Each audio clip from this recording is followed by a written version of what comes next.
रे दैया कुल बर्बाद हो गइल कुल हाथे से का दिया नहीं खेला रे दादा अब का करी। अरे कितना बेर रउआ लोगन से कहले रहनी है कि घर हो जाके देख ली, लेकिन दिन रखत रखत सब लुटा गइल सब हाथे से कुल। अरे गहना जेवर चल गइल, रुपया पैसा चल गइल, खेत बाड़ी कुल चल गइल हाथे से। अरे ए दीदी, चांदी के कलश में तो गइल, आऊ में के रखल सोना चांदी के सिक्का गइल, चल गइल सब कुछ।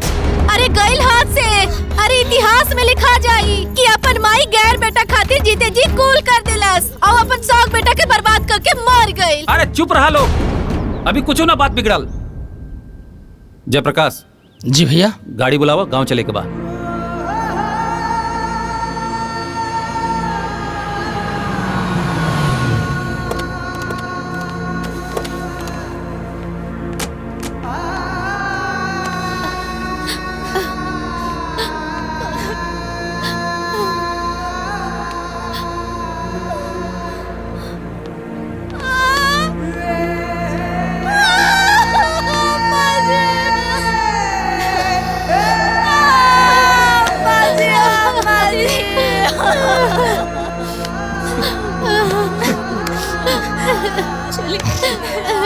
बेटा होनी के टाल सकेला, जोन होए कर रहल हो गई, चुप हो जा।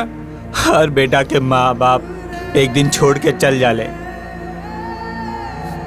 इतना उदास नहीं क्यों हो के, चुप हो जा बेटा।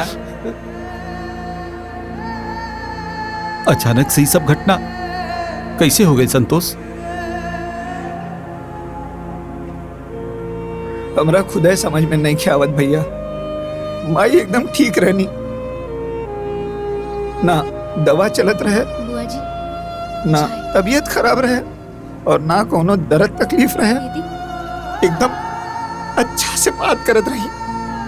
पता नहीं ऐसा अचानक से का हो गई, हम हरदम माई के लगे रहत रहनी।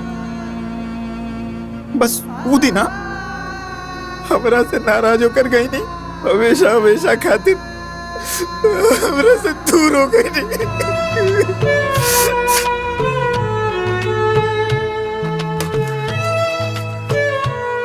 रोज सुबह जब हम चाय बनावत रही तो आमा जी आके हमरा लगे बैठ जात रही, लेकिन ओ दिन ना आईनी। हम 3-4 बार आवाज भी देनी, लेकिन फिर भी ना आईनी। सुबह के 8 बजत रहे, हमके लागल कहीं आमा जी के तबीयत नहीं है ना खराब। फिर हम अचानक देखनी कि दरवाजा बंद रहे। फिर हम चाय बनावल छोड़ के आमा जी के लगे गई नी। वहाँ के 3-4 बार जगवनी, लेकिन फिर भी वहाँ के ना उठनी। फिर से हम जगवनी, तब तक अचानक वहाँ के हाथ दम से नीचे गिर गए। फिर हम बहुत घबरा गए रही। फिर हम यहाँ के आवाज देनी, यहाँ के आईनी, आमा जी के हाथ पैर के छुके देखनी। तब तक पता चला कि आमा जी हमने के बीच ना रही। अरे आमा जी कैसे छोड़ के चली गई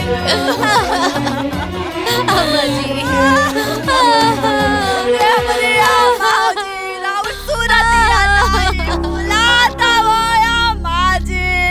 अरे रवा मीना घरवा काटत छोड़ के कहाँ चल गए? रो रो के जान देले से वापस आ जाइए का? चुप रहा तू।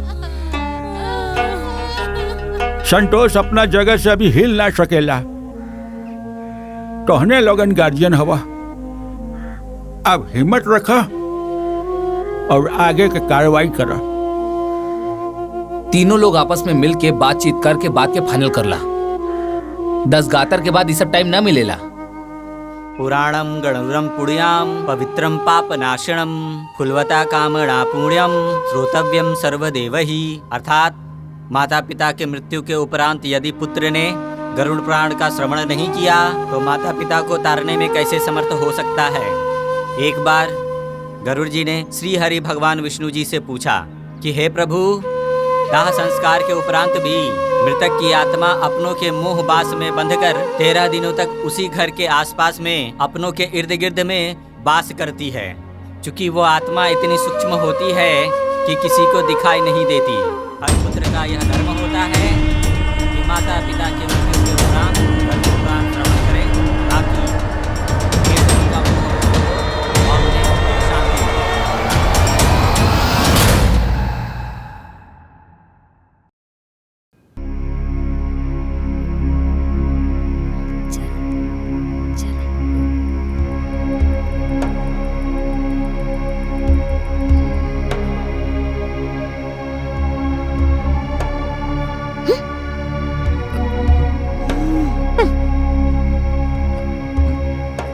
संतोष, हे संतोष।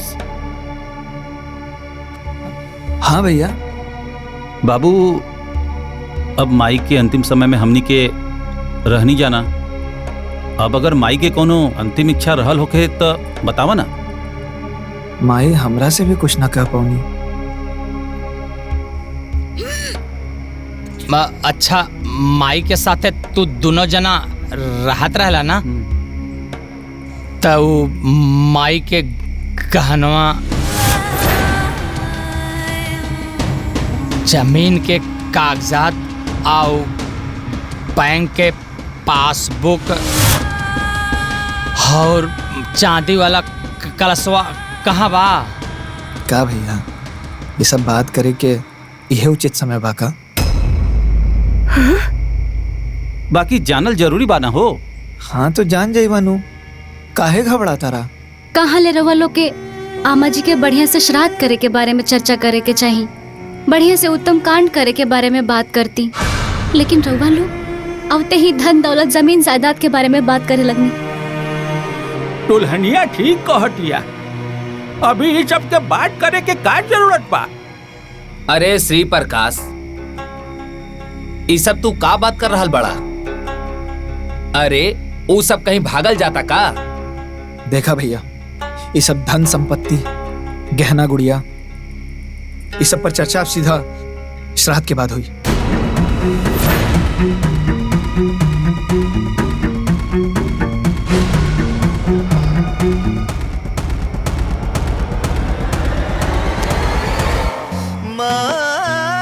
बारे हमार गोरका पहली बार इतना अच्छा बात बोले, नजर ना लगी।